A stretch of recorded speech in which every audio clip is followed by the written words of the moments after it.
It is again TGI Friday. Thank goodness it is Friday. And so, what a beautiful day we've had. All the nice sunshine. Man, it's just so good to see that. It's kind of weird, but it's also good to have the sunshine. And so, I'll take it.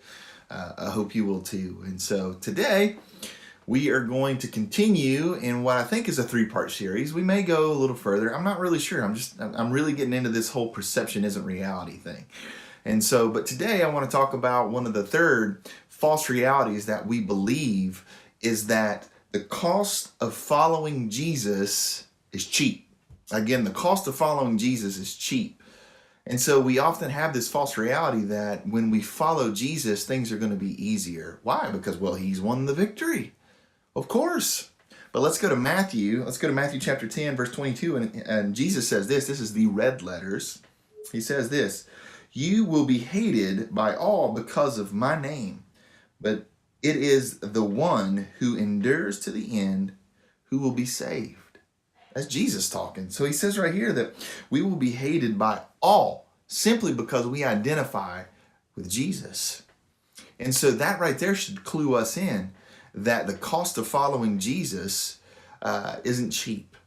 As a matter of fact, he also tells us that to gain life, that we must lose it first. So there's something that we must lose to actually gain. Again, it's not cheap. And so you think about all just let's look at the New Testament. Look at Peter. I mean, he was beaten, he was thrown in jail, he was persecuted.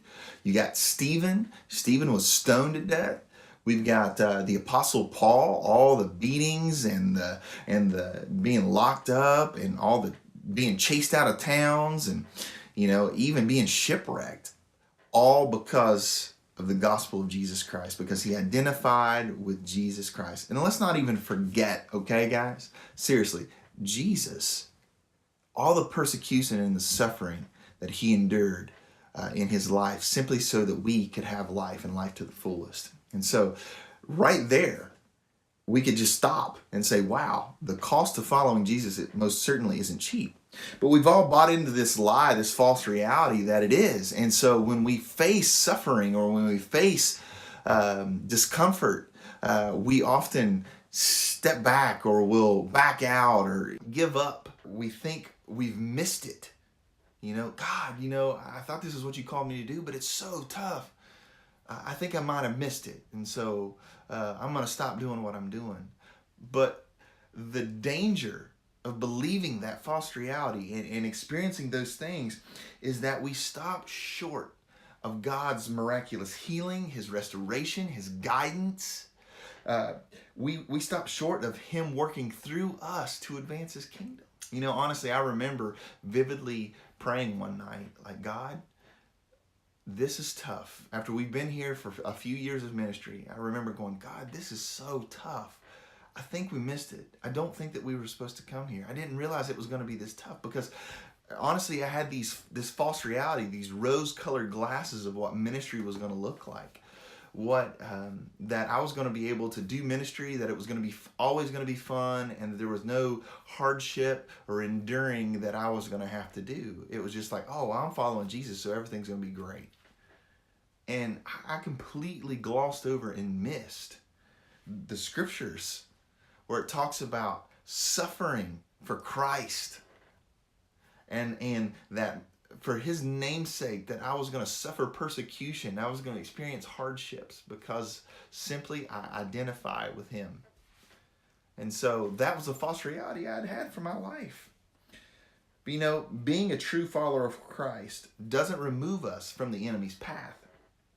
No, it gives us the power and the authority to defeat the enemy through the victory that has already been won. When we find ourselves, this is good, when we find ourselves in captivity, in the trenches, in the trials, in the tough seasons, we can be encouraged that we serve a God who says, "Do not fear, for I am with you. Do not anxiously look about you, for I am your God. I will strengthen you, surely I will help you. Surely I will uphold you with my righteous right hand." Come on now. Somebody got to shout and run around the room.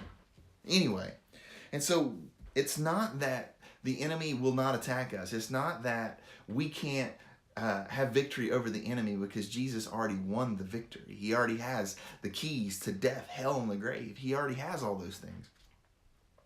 But it's for us to trust and know that He will not leave us, that He will strengthen us, and that He will uphold us with His righteous right hand.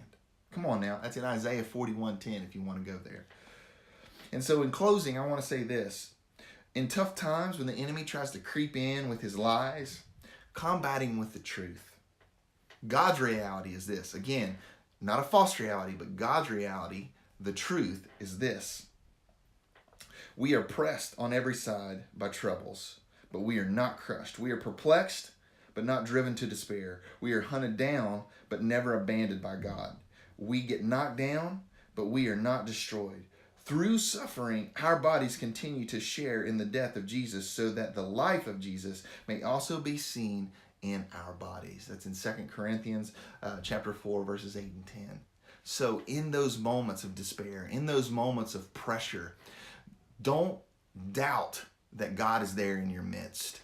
Don't buy into the lie of the enemy that says what you are experiencing is a lack of God's power working in your life, or what you are experiencing is something that you have no control over or power over. And that's just not true. Don't give up. Continue to move forward and understand that we serve a God who loves us and that He has given us the victory over our enemies. And so walk in that. We love you guys. We thank you. I pray this encourages you, and I pray this challenges you to stop believing those false realities that we try to buy into from the enemy, and understand God's truth that says that He is with us, that He is for us. And even though the pressure is on, we can trust and know that He is faithful to deliver us from the hands of our enemies. Love you guys. Pray you have a wonderful weekend. We will see you on Sunday. Renee and I are excited that the word that God has given us, and so we're excited to share that with you. If you have any prayers, if you have any questions, text us, email us, pull us aside. We would love to pray with you and help you through that. Again, have a great weekend. We love you. Be blessed.